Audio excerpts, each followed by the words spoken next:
I count up so much money lately. I count up so much that they hate me. Yeah, I make niggas mad cause they ain't me. Yeah, I been in my bag going crazy. I count up so much money lately. I count up so much that they hate me. Yeah, I make niggas mad cause they ain't me. Yeah, I been in my bag going crazy. Bitch, I'm not. First off, fuck your bitch in the clique you claim. West side when we ride, come equipped with game. You claim to be a player, but I fucked your wife. We bust on bad boys, niggas fuck for life. Plus, Puffy tryna see me weak, hearts I rip. Biggie Smalls and Junior Mafia some more. I think a little higher. I think a little higher.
What's up? So we got back on the video. It's your boy PJDigital21. As you want to say, welcome back to my channel. And also, how you guys doing this fine Sunday? And I just want to say, if you're happy and you're sad, then my entertainment should bring you joy. And don't forget to like, comment, subscribe, repost, and share to all social media platforms. And also, don't forget to yeah, that's it. All right, so Bel Air, Bel Air reboot, season one, no, Bel Air, oh my God. Bel Air reboot, 2022, season one, episode 3, and this episode is titled Yamacraw, and it starts off with things seem to only be getting worse for Carlton as Will, within weeks, has taken over all he held sacred, from school to his girl and even his family. With sacrificing his career after having Hurley, you could tell Viv wants Hurley to succeed to justify her own actions. However, after 2 years out of school and only having social media followers to show for it, Viv is a bit embarrassed. Hurley, on the other hand, is not. She got tired of school and teachers and had the entrepreneurial drive and spirit to work for herself. So she is in the process of building her brand. Joanne, played by Wendy Davis, but the problem with that is she's doing it without paying rent. And as Joanne, Viv's best friend, will point out, that is quite a bit of privilege Hurley is wielding. Yet when it comes to calling out hot cuisine, she and Viv's other friends get it. They've put up with microaggressions and compromising to get to where they are. And while they recognize the next generation is privileged in some ways, they see that as a good thing. They don't have to suffer and bite their tongues. Yet, even recognizing Hurley did the right thing, it doesn't end their issues or Viv's issues with herself. She at one time wasn't the politician's wife. She was the big name in the relationship, and Phil was the nameless person. Joanne reminds her of this and admires her talent, but Viv seemingly has hung up her brushes and is willing to be satisfied teaching the next generation and thinking her time has passed.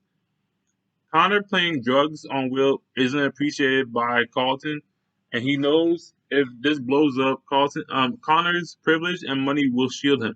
But Carlton, he isn't trying to live off of his dad's influence and connections and being discovered. His best friend was involved. the guilt by association could ruin him.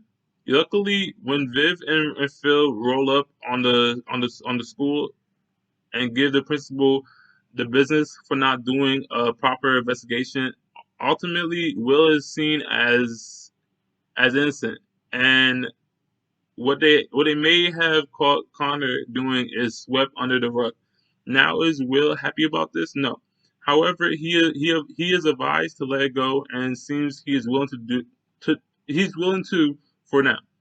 Will's takeover is like a virus. The Alphas, Phil's fraternity, have a crawfish barbecue, and this yearly event was a Carlton and Phil thing. But now Will is invited. On top of that, after Will is called out for not being there for his brothers, specifically by Reverend Robert Lamont, Will turns things around for Phil and helps begin the process of mending fences. Heck, Will even impresses Derek, who is the head of the Black Minds First initiative, which Carlton didn't know about.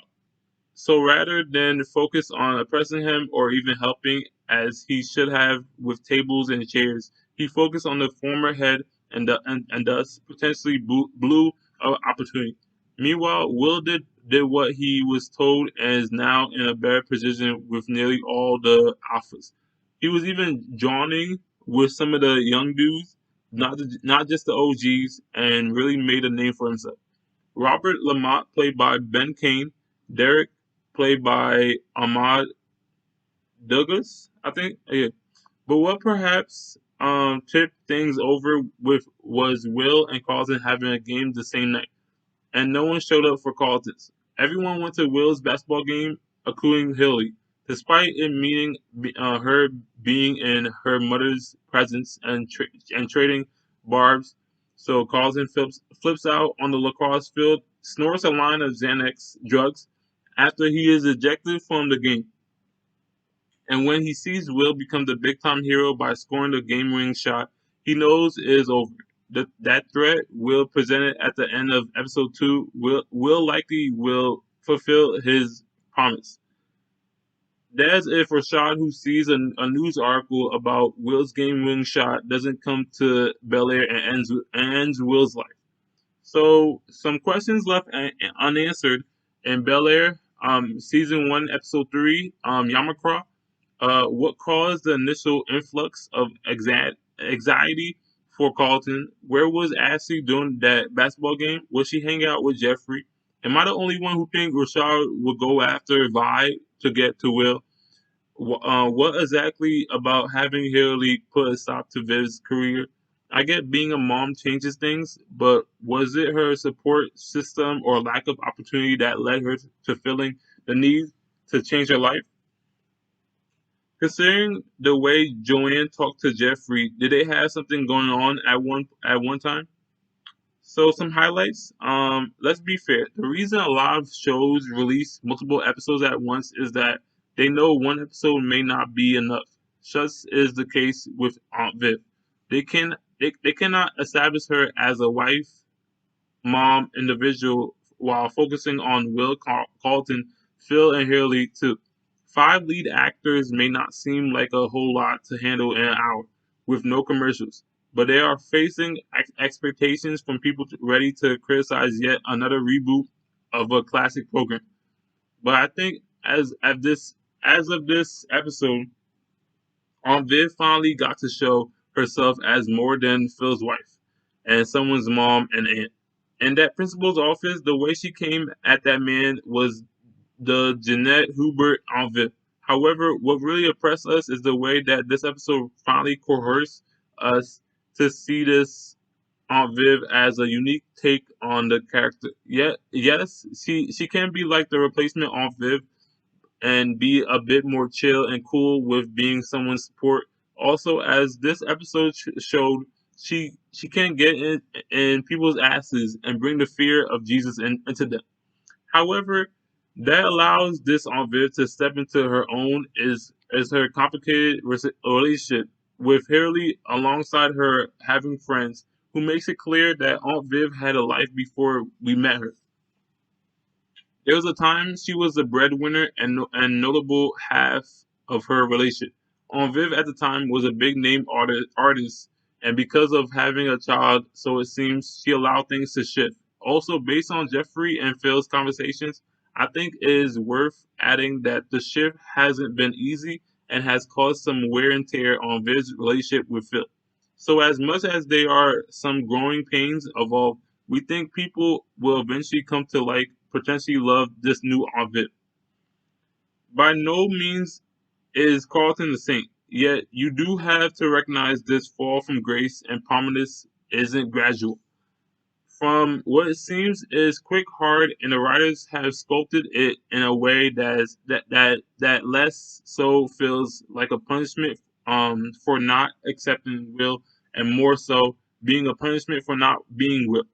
Whether is Will's height, his natural charm doesn't require knowing everyone's name and birthday. It all comes so easy for Will. Meanwhile, Carlton has to be the ideal, impeccable role model just to get what he has, which has which has shown doesn't take much to lose. One young man, barely new to the era, has snatched the attention of his parents, and siblings.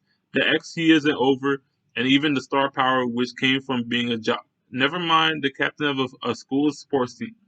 Seeing how vulnerable all Carlton has built up is it really pushes you to realize how much he is fighting for and against. Now, as for what specifically, that's hard to say. But considering Carlton is not the tallest or suave, there is that. Also, he is a minority amongst the Connors of the world. So having to learn to accept the occasion microaggression is his life. Add in the possibility of not feeling black enough to his peers, maybe even his father. There are many ways to explore Carlton's identity and the crisis that will come if Will continues to present himself as a threat. Ultimately, making it so Bel Air might rightly be named for the French prince might have the interests of Carlton's peers and families, but I think viewers have more reasons to focus on the one losing it all. One of the things we enjoyed seeing was a recognition of how the privilege of this new generation does have a level of complexity to it. Yes, the privilege can be seen as a sense of entitlement and not understanding the world's ways as it is. Yet at the same time, because of the work and sacrifice of his parents, the privilege can also be seen as having a real ability to call out businesses like hot cuisine that is as opposed to taking a hit on the lip and accepting what is given or just to be Saul? I don't know what that means. You could call out these places and potentially create change in modern times. You don't have to put up with microaggressions and harassment and accept it as part of the culture. That you can simply leave if you don't like. The youth have the audacity that their parents didn't have the ability or will to wield. So this was Bel Air season one, episode 3, and this was called Yamacraw. And let me know in the comment section what you guys thought about this episode. And don't forget to like, comment, subscribe, be posted, share to all social media platforms. Don't forget to hit the post notification bell for future videos, and also get the Pdigital Gang merch at teespring.com/pdigital And if you think the price is a little too high, I have a promo code too as well. Just use my promo code welcome25 in all caps and the number 25, and you have to use no, you have to get 2 items for that code to work. And it's your boy Pdigital21 signing off, and we're Pdigital Gang.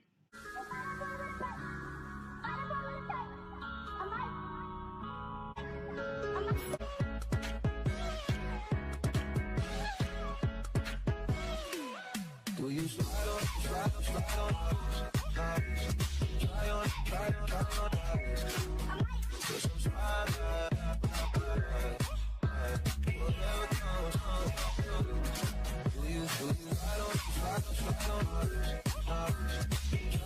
try on,